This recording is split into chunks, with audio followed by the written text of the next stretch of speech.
அனைவருக்கும் வணக்கம். எல்லாம் வல்ல ஸ்ரீ சத்குரு சாய்நாதரின் அருளோடும் வராகி எண்ணெயின் அருளோடும் நம் வேண்டுதல்கள் அனைத்தும் நிச்சயம் நிறைவேறும் நம்பிக்கையுடன் தொடர்ந்து வழிபட்டு கொண்டே வாங்க. இந்த பதிவு மிகவும் அவசரமான பதிவுங்க, மிகவும் அவசியமான பதிவுன்னு கூட சொல்லலாம். நாளைக்கு பார்த்திங்கன்னா மாகாளிய அமாவாசை ரொம்ப விசேஷமானது. பித்ருக்களுடைய ஆசீர்வாதத்தை முழுவதும் பெறதுக்கும் நம்ம வாழ்க்கையில் இருக்கிற தடைகள் விலகிறதுக்கும் நல்ல ஒரு முன்னேற்றத்தை நம்ம வாழ்க்கையில் நம்ம பார்க்க வேண்டும் அப்படின்னு நினச்சிங்கன்னா நாளைய நாளை தவற விட்டுடாதீங்க. அதாவது நாளைக்கு பார்த்திங்கன்னா நிறைய வழிபாடுகள் செய்ய சொல்லி நிறைய பேர் சொல்லியிருக்காங்க. ஆனால் இந்த ஒரு விஷயத்த நாளைக்கு கண்டிப்பாக நீங்கள் செஞ்சே ஆகணுங்க. நீங்கள் பூஜை பண்ணாலும் சரி, பண்ண முடியாவிட்டாலும் சரி, இந்த ஒரு விஷயத்த கண்டிப்பாக கடைபிடிக்கணும். இன்றைக்கு இரவும் நாளைக்கு இரவும் நம்ம சிங்க் இருக்குது பாருங்கள், நம்ம வீட்டில் தண்ணீர் பைப் இருக்குது பாருங்கள், நம்ம சாமான்லாம் விளக்குவோம் இல்லையா, நம்ம கிச்சனில் இருக்கிற சிங்க்குக்கு பக்கத்தில் ஒரு டம்ளர் தண்ணி நீங்கள் கண்டிப்பாக வைக்கணும். அதுக்கு பக்கத்தில் பார்த்திங்கன்னா ஒரு தீபத்தை ஏற்ற சொல்லியிருக்காங்க. இன்றைக்கும் நாளைக்கும் ஒரு தீபம் அந்த பைப்பு கிட்ட, அதாவது டேப் இருக்குது பாருங்கள், அதுக்கு பக்கத்தில் ஏதாவது ஒரு இடத்துல ஒரு தீபத்தை ஏற்றி வைங்க. இன்று இரவும் நாளைக்கு இரவும் நீங்கள் ஏற்றி வைக்கணும். அதே போல் அதுக்கும் பக்கத்தில் ஒரு சில்வர் பாத்திரமோ இல்லை மண் பாத்திரமோ இல்லை பித்தளையால் ஆன பாத்திரமோ எந்த ஒரு கிண்ணமோ பவுலோ எது கிடைச்சாலும் அதில் பச்சரிசியை நிரப்பி அதுக்கு மேலே ரெண்டே கிராம்பு வச்சு அந்த கிண்ணத்தை உங்கள் கிச்சனில் டேப்புக்கு பக்கத்தில் ஏதாவது ஒரு இடத்துல வச்சுடுங்க. அதுக்கு பக்கத்தில் ஒரு தீபத்தை ஏற்றி வச்சுடுங்க. அவ்வளோதான். இது பார்த்திங்கன்னா இன்றைக்கு இரவும் இருக்கட்டும், நாளைக்கு இரவும் இருக்கட்டும்.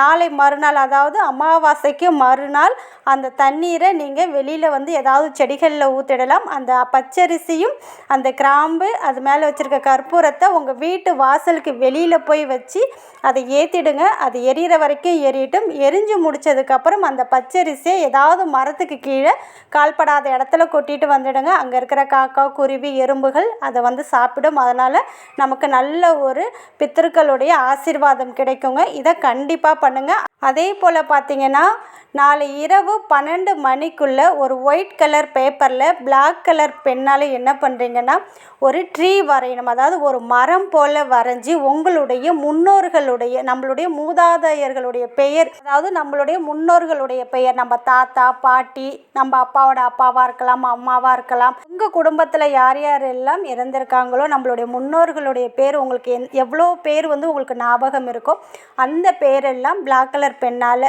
அதாவது ஒரு ட்ரீ மாதிரி ஒரு மரம் போல் வரைஞ்சி அந்த மரத்துக்கிட்ட மேலேருந்து கீழே வரைக்கும் ஒவ்வொருத்தவங்க பேராக எழுதுங்க. எத்தனை பேர் ஞாபகம் இருக்கோ அத்தனை பேரையும் எழுதி அந்த பேப்பரை மடித்து ஒரு சிகப்பு கலர் துணியில் அந்த பேப்பரை வச்சு அதை நூலால் கட்டி நீங்கள் பூஜை ரூம்லேயும் வைக்கலாம். இல்லை ஏதாவது ஒரு பவித்திர, அதாவது சுத்தமான இடத்துல அந்த பேப்பரில் எழுதின பேரை மடித்து சிகப்பு கலர் துணிக்குள்ளே வச்சு அதை நூலால் கட்டி நம்ம பூஜை ரூமில் ஏதாவது ஒரு இடத்துல மாட்டி வைக்கலாம். பூஜை ரூமில் வைக்க முடியாதுங்க, வேறு ஏதாவது ஒரு சுத்தமான இடத்துல வச்சுடுங்க. அதாவது நாளைக்கு இதை கண்டிப்பாக பண்ணணும். நாளை இரவுக்குள்ளே நீங்கள் இந்த ஒரு வழிபாடு, அதாவது இந்த ஒரு பரிகாரத்தை பண்ணுங்கள். இப்படி பண்ணுவதன் மூலமாக முன்னோர்களுடைய அனைவருடைய ஆசீர்வாதமும் நமக்கு கிடைக்கும்.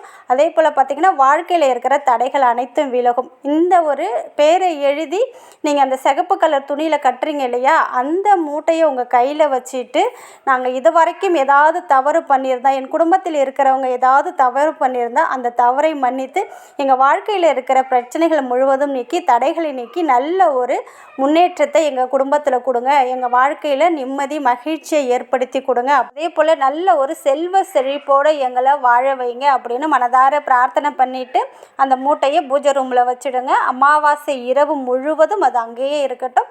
மறுநாள் காலையில் நீங்கள் எழுந்திரிச்சு குளித்து முடிச்சுட்டு அந்த பேர் எழுதி வச்சிருக்கிற அந்த மூட்டையை ஏதாவது ஒரு ஓடுற தண்ணியில் விட்டுடுங்க.